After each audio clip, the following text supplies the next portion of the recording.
This is Solve It for Kids.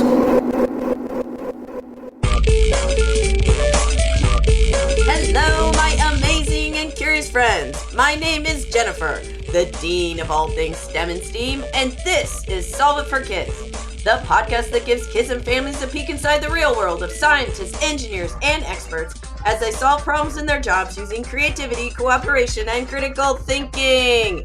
And now please welcome to the show my podcast partner, Galactic Space Geek, Jeff Gagne.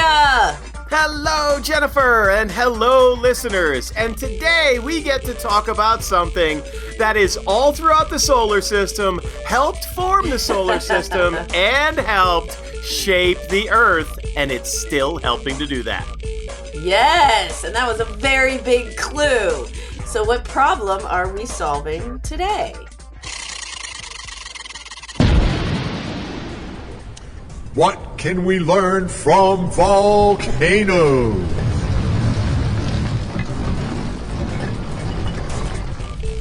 What can we learn from volcanoes? I'm guessing the answer is a lot, but I'm very excited to hear what our guest has to say. Who is our guest today, Jeff? Our guest today is volcano expert Skylar Hughes. He's a private tour guide for Big Island VIP. Welcome to the show, Skylar. Hi, thank you for having me, Jennifer and Jeff. How are you doing today? We are doing great. Yes. Great. Excited to talk volcanoes. Volcanoes. So everyone knows, when my husband John and I were in Hawaii, Skylar was our tour guide when we went onto Kilauea volcano. And it was the most amazing trip I have ever been on. I think we asked you like a billion questions, Skylar, and he answered every one of them. And I was like, you have to come on this podcast. Yeah, I love talking volcanoes. So we always like to start out with this question. Okay. When you were a kid, did you think volcanoes were cool? To be completely honest, no, I didn't really know a lot about them. So I thought they were cool and stuff, but I thought there was only one type of volcano and they're always explode and stuff like that. After I moved to Hawaii, I learned that these volcanoes are different from any other volcanoes around the world. And there's many different types of volcanoes. These are also the safest volcanoes to get up to and explore, which is one of the reasons I was your guide. If I was at threat for them exploding, I probably wouldn't be a guide up there, but I go up there, I feel pretty safe that I'll make it home safe and sound. Okay. That sounds cool with the different types and some being safer than others. We're going to have to get into that. Yeah. But I got to ask, since you are now a volcano guide in Hawaii, where did you grow up? I grew up in Steamboat Springs, Colorado. So it is a resort town. There's only like one volcano there, and it erupted, thousands and thousands of years ago. And it's just a, extinct volcano. That's kind of the only volcanoes I know of. Basically growing up was this one called Hans Peak. So I'm very interested in volcanoes now, but back then I didn't really know too much. So I was more interested in and stuff. Living in Colorado Springs right now, I can completely understand. Yeah, there's not a whole lot to pique your interest for volcanoes around here right now. Yeah, and out here in Hawaii, we have active ones that are still going off right now, which is really cool. Yes. So Kilauea was erupting when we were there, so we got to see all of that. But let's talk about what can you learn from a volcano? Like, let's talk a little bit about some of the things you know about Kilauea and why it's an important volcano to understand. Well, Kilauea is very important because she's, consistently active, like erupts roughly around like once every 2 to 3 years, where a lot of other volcanoes dormant for thousands of years. Okay, so another volcano we have here is Mauna Loa, which means long mountain in Hawaiian. Mm-hmm. And it's because she's the largest active volcano in the world, but she erupts once every about 25 to 38 years. So you don't see her erupt very often, but she is still considered active. The other one that's active is a one called Hualai. Last time she erupted was 1801. So with Kilauea herself, she's a little sister. She's only a little over 4,000 feet above sea level. she is consistently active, and she is, putting on a show right now.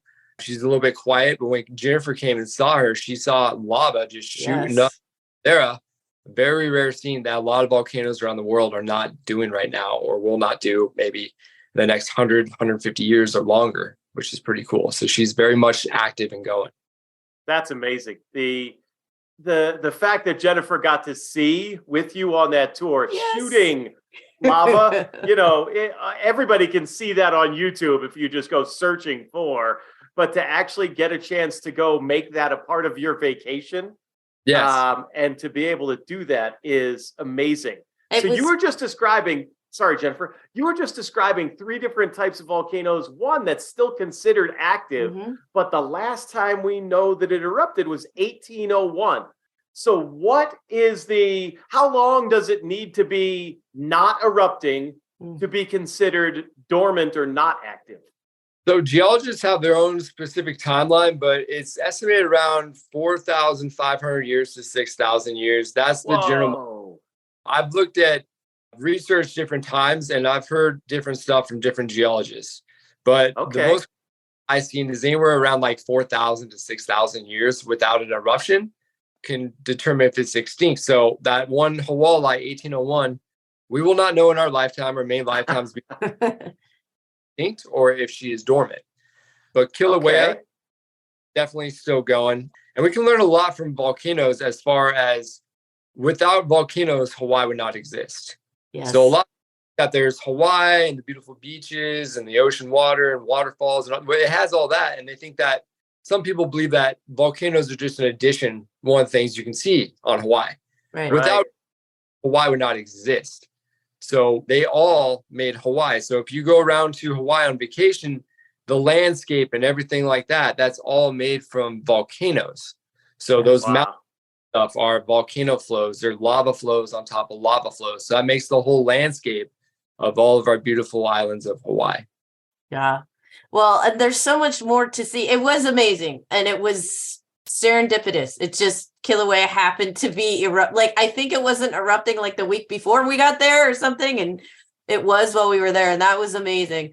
Listeners, I will post some of my videos on the website page so you can see the cool things. But also I want to talk about, aside from erupting, like you also took us to a lava tube.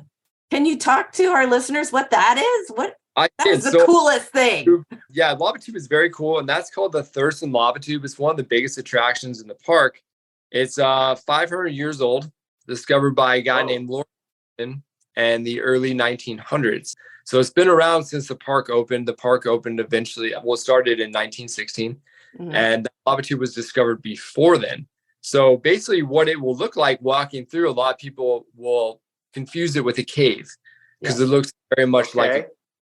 But how I explain lava tubes and what they are basically is I tell people to kind of imagine a frozen river, which is going to have a sheet of ice on top of that active stream of water underneath. So doing that, essentially what a lava tube is and how it's created is it's a lava flow. And the top of it will, what we call solidify, which means it hardens. Okay, so it's like a hard rock and stuff, but inside it's nice and insulated. And it can be heated up to about 2,200 degrees, our flow. So here in Hawaii, we have the hottest lava in the world. So eventually, this is feeding basically from a chamber, okay? And the top solidifies, but it keeps on moving. And this one goes about 25 miles, makes its way all the way to the ocean. Whoa.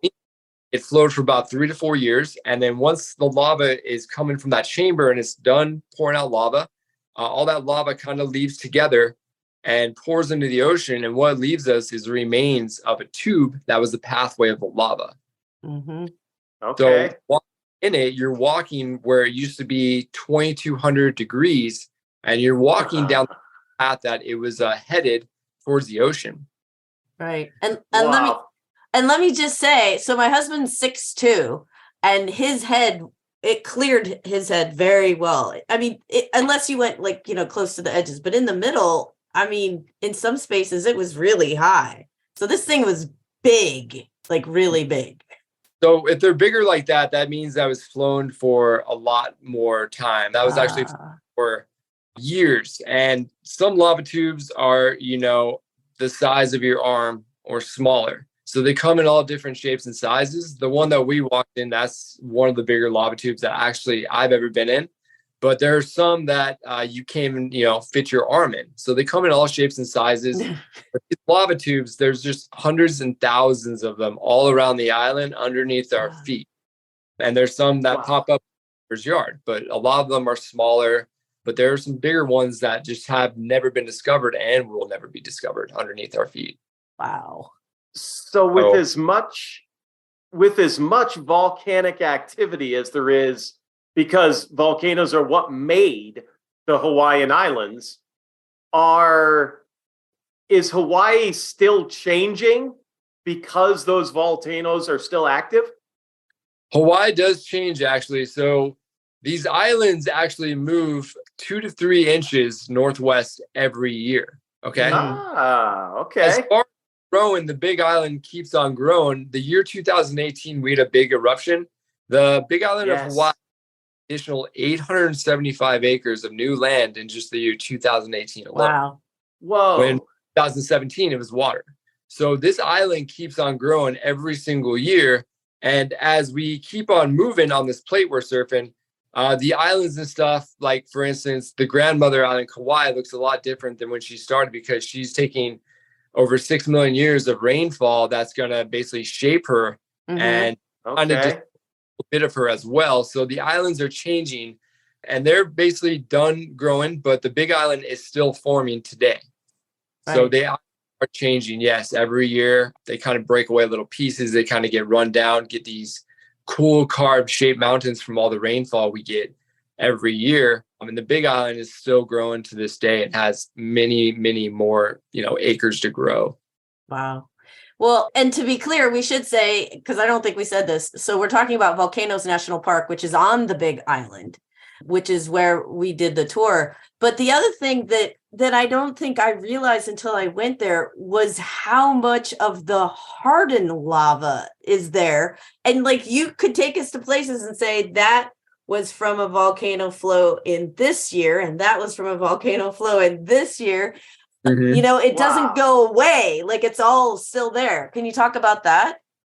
Yeah. So, I mean, there's many different flows and throughout the park and stuff like that. 74, the biggest one that we kind of go and take a look at is from 1969 to 1974. Okay. That kind of created a mini shield volcano called Mauna Ulu. And that's just a complete lava field. So that took its time, 5 years, and created a lava river. And then that flow eventually made its way down the hill, went to the ocean. So that's morely a lot of the one we covered is that 1969 to 1970. That's a big part of the park. But there's so many different flows. I mean, the park is about 523 square miles. And put that in comparison, about 74 square miles in the whole island of Oahu, just our national park alone. Wow. It's a very, very big park. So we have a lot of flows in there from all different dates and years. The ones I took you to, though, are the ones that are kind of the most known eruptions that have happened in the past. Right. That sounds fascinating. My space geek Jeff brain just kind of kicked in that, there's beautiful national parks here in Colorado where I live and all over the continental United States.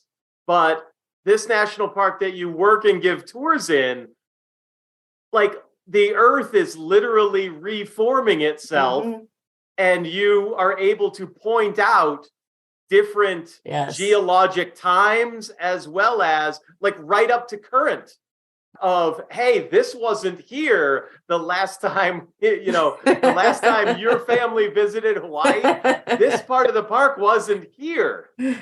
That's fascinating. Yeah, and it's all fascinating about even just like the U.S. mainland from 100 million years ago to 64, 250 million years ago. I mean, it looks completely different than how it does now. So a lot of people, these land masses stay exactly where they're at. They move, just a tiny little bit every year and stuff, and they form themselves. So yeah, you definitely take Hawaii in a different shade of light when you do this job. And that's kind of what I try to get people is see it in a different light. Because there's so much interesting stuff about these islands. They're very, interesting, magical. A lot of people study them for that specific reason. Yeah. Well, and then the other thing that I remember about seeing this is, of course, this is all hardened lava, like very hard rock, but there's patterns in the flows. So you can kind of see, it's like you can watch how the lava was moving around, and it kind of leaves these swirls and patterns. And then a drain. Can you talk to me about the lava drain? Because I thought that was amazing. Yeah, so a lava drain is essentially connected to a fissure crack. What a fissure crack is, are the ground basically opens up to a crack, and lava is usually ejected out of those fissure cracks. Okay. And times when they're ejected, a lot of times the lava will go back in. And then connected with the fissure crack in this part of the park I showed Jennifer, it is basically a drain where the lava is kind of making a little drain, fissure crack, and it's kind of like a bathtub drain. Okay, so a lot of lava ejected out, but then a lot of it will go back into that fissure crack. And this created a little drain where it empties right back into the ground, kind of where it came from. And those drains are really cool. I try to take as many people there as I can. And Jennifer has, I'm sure you have pictures of it and stuff that. You can tell the pattern of it because you can see basically, the marks of it going back into this drain. So lava usually tells the story, kind of leaves a fingerprint. Tell basically from looking at it of if it was a fast flow, if it was a slower flow. Okay. Kind of the formations it makes always kind of gives us a little story. So we have two types of lava. We have some called a'a, which moves at a faster rate, and then another kind called pohoihoi, and that moves at a slower rate. So we say that pohoihoi is more like a ketchup texture, and that a'a is more like a peanut butter texture. Okay. So Jennifer, that lava tube and the lava drains and stuff like that, that was more of a pohoihoi flow going back into the ground. So it was moving a little bit slower, and it would have been really awesome to see back in 1974. But all we have is the remains of it, which is still really cool to explore, though. I mean, it is, because it leaves like this swirl pattern, like how you watch water go down your drains. You can look at this and be like, this is how it slowly went down. So even though it was many years later, you could see the swirl. That's what, like Jeff was just saying, it's amazing to look at this geography and imagine it alive, kind of like moving and changing recently. Yeah. So, I mean, so it did happen, in 74, but, we can still look at it as if it's almost still active. It just it's like a little capsule frozen in time. So lava solidifies in, seconds, and it just leaves, a really cool story for us to show and tell people. Yeah.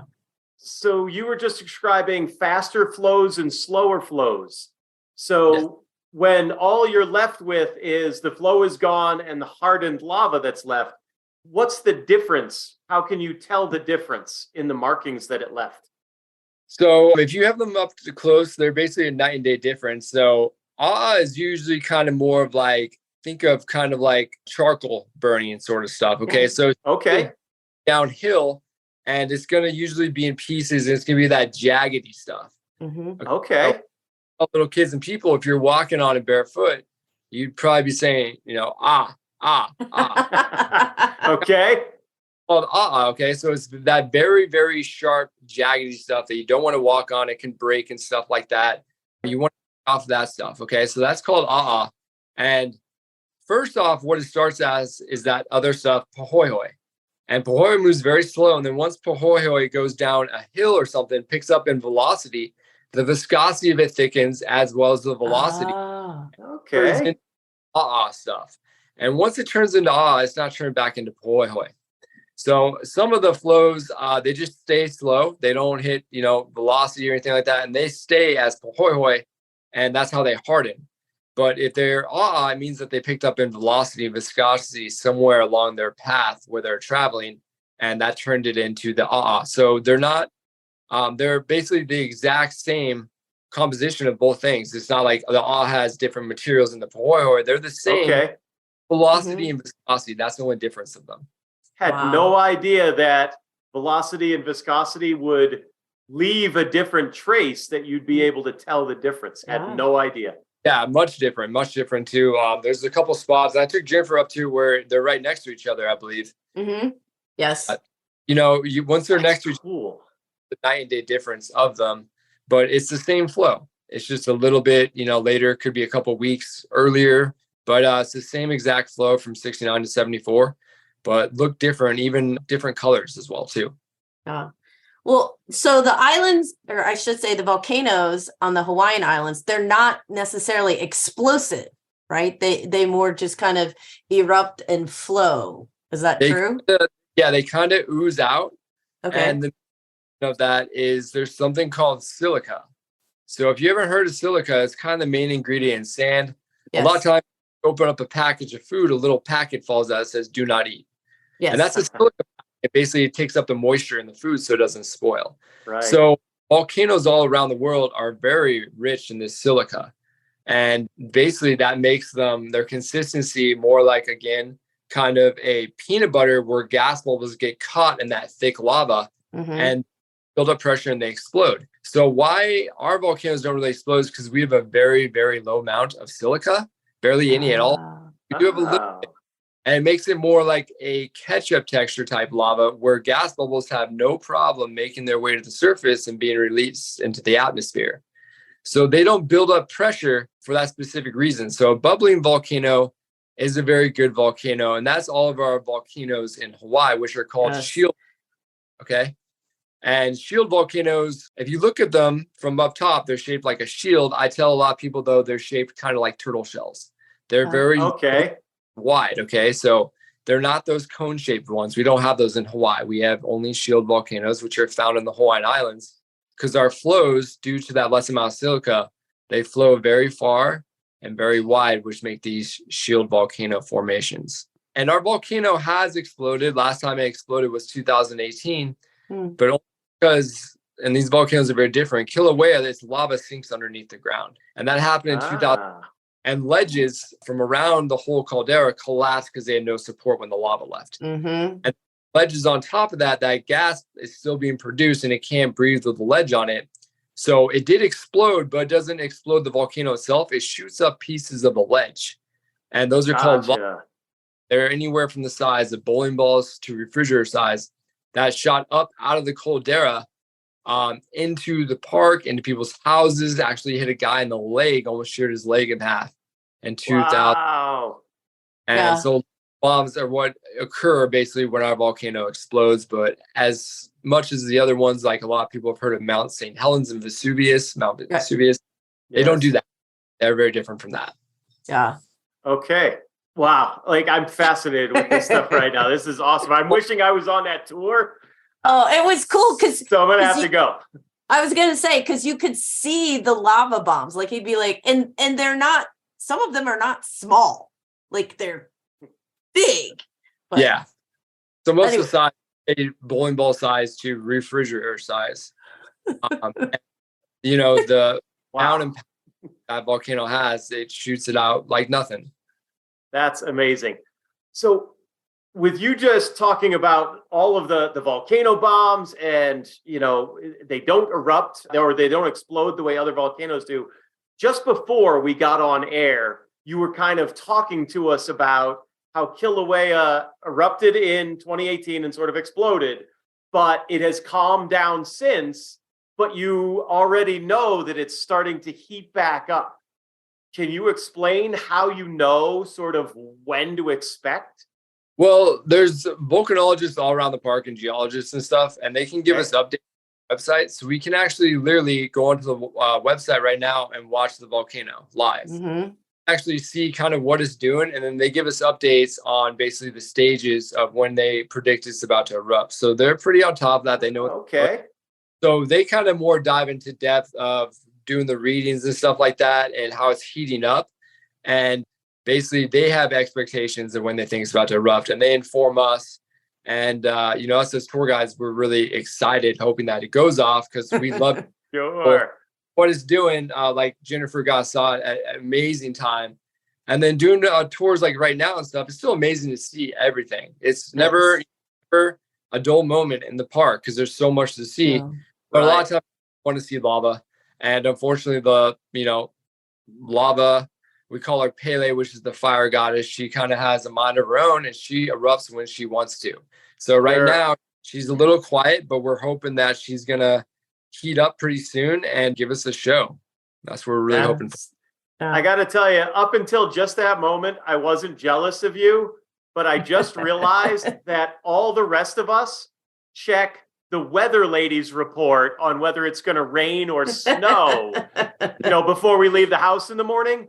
You're checking a volcanologist's report to see how active your volcano is going to be for tours that day. We check that. We'll check the weather too, because it can get pretty nasty up there. And then if it's really foggy, then that kind of can, we can't see any of the lava too. So that's definitely a second check. But we check the volcano and we check. Pretty cool.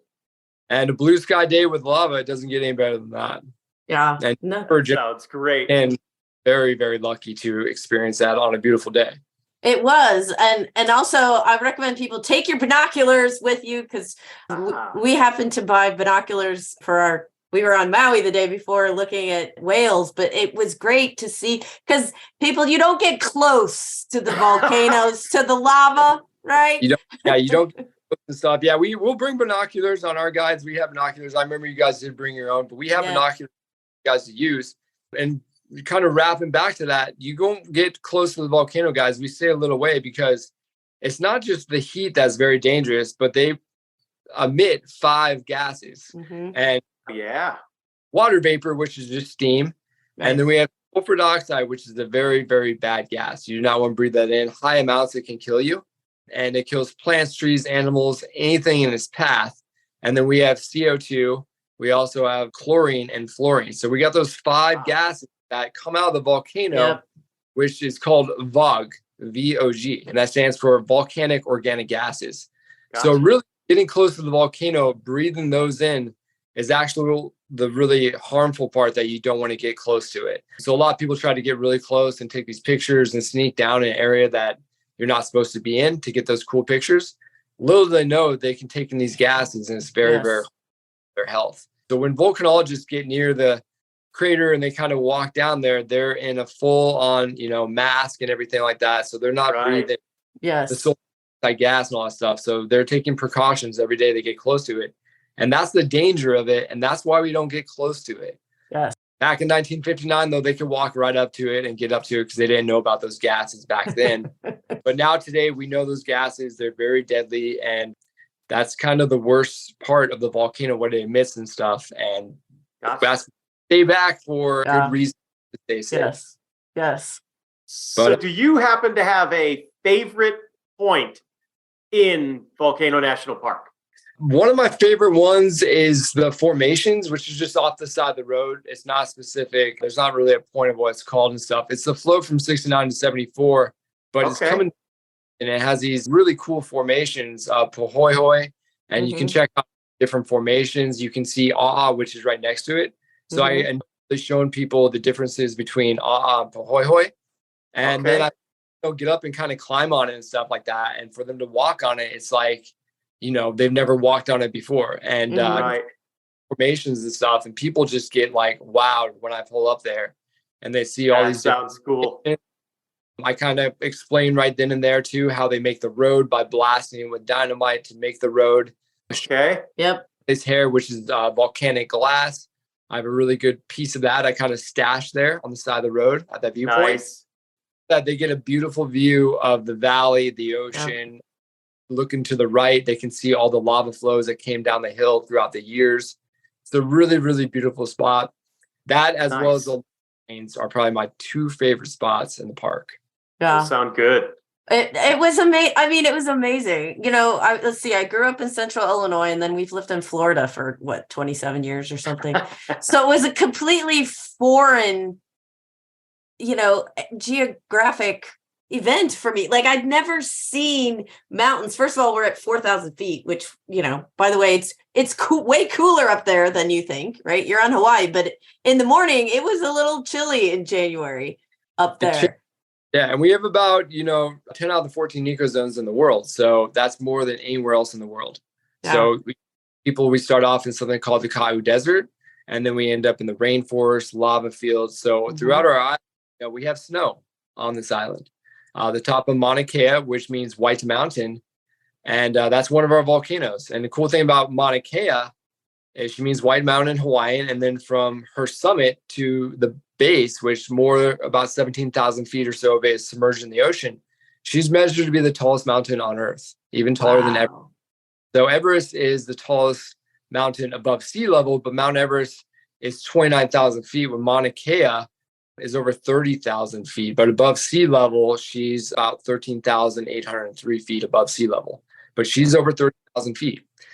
Yeah, there's just so much to see. Also, with the company I work for, Big Island VIP, we do customized tours and stuff like that. So it's something that our group wants to see, we're more willing to, show them that over other stuff. So if someone comes and they see this and they say, I want to see those lava drains, we can definitely. So we kind of customize the tour to what they're really interested in, kind of get a feel for them and what I think they'll enjoy and, with their experience. Oh, yeah. I'm imagining a whole lot of listeners right now are listening on one web browser page, and in another web browser, they are starting to plan a Hawaiian vacation. Cool. Well, yeah, plan it with me, Skylar. We have about 3 other great guys that, have just as much experience, more actually too. So we love to, plan it with, show you everything you guys want to see. And the cool thing is we're with you step by step. Mm-hmm. Some companies will, there's a bunch of great companies out there, but sometimes they'll just drive to the point, let them out, go look at it. They get back in the van and they just shuttle them spot to spot.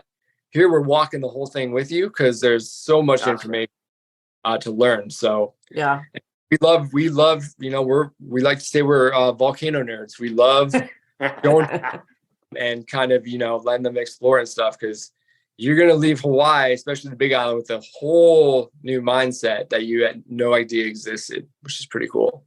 Exactly. And for me, with Big Island VIP, we asked you billions of questions, both my husband, John, and I, and he answered all of them. And then so for us, it was an educational experience too. So if you're looking for that, we just had tons of fun. Yeah. And kids enjoy, it's not like a lecture class and stuff. It's hands-on. No. Kids learn a lot of education, but in a fun way. So, they're on vacation and stuff, but a lot of them, sometimes they skip school, sometimes they're on spring break, but they're still learning a lot of stuff. And I've had many kids that they have projects on Kilauea volcano. Okay. Yeah. They explored, they're assigned to, so they come over here and I give them lots of information, stuff like that they can take back for their report and whatnot. But it's a really, really fun experience and I love questions. So it's really, I enjoyed with you guys, especially because I love questions. If you have questions, just drill me with them, because I love questions. I love answering them. You take away the most you can from your experience with us. Yeah, it was fantastic. Okay, well, we could probably talk volcanoes for forever, but we are at that point in the show where we ask each of our guests to give our listeners a challenge. So what challenge do you have for our listeners, Skylar? So a challenge I have for you is to maybe find out what kind of rock all the Hawaiian Islands are made of. Okay, so there's this type of rock that creates all of these islands, and that's 100% the landscape of Hawaii. So these are not mountains of dirt in the middle of the ocean. They're all lava rocks, okay? But what type of lava rock are these? Okay, so there's different types of them. But if you guys can figure out which type of rock creates all of Hawaii, I think that'd be really good to listen, understand, and research it, because there's a bunch of different types of rocks. And that is a good challenge for you. So yeah, I like that. I do too. I think that's fabulous. Well, this has been so fantastic, and we will have to come back again and do another tour with you, Skylar, because it was so much fun. Jeff's going to come with. Your way out here too, as well. Well, thank you so much for being on Solve for Kids. All right, thank you, Jennifer and Jeff. Thanks for having me. Well, after that episode, I am officially jealous that I was not on your family vacation to take this tour with Skylar on the volcanoes of Hawaii. And his challenge, I love that he did not jump straight to build yourself a little baking soda and vinegar volcano, because he knows everybody's already done that. But we actually need to learn something real about the volcanoes and the islands of Hawaii, of finding out what kind of rock make up the islands of Hawaii. Exactly. Yes. And as I said multiple times during this episode, that was a fabulous tour. But it wasn't just meeting Skylar, which was amazing, but walking amongst the rock on the volcanoes, you don't even realize how hard it is. And, if you slip and fall, it really hurts. It's everywhere. It's like grass out there. It's really an amazing sight. Wow. So those of you that haven't seen it, be sure to check out our website, solveitforkids.com. We'll have pictures from the volcanoes on Hawaii on our website. We'll have more information and probably some videos about volcanoes. And then be sure, always, we'd love to hear comments or questions. You can tag us on our social media. We are at KidsSolve at Facebook, Instagram, and Twitter. So go out and learn more about volcanoes. And be sure to send us the answer to Skylar's challenge of what type of rock make up the islands of Hawaii. Until next time, you'll hear Jen and Jeff on Solve It for Kids.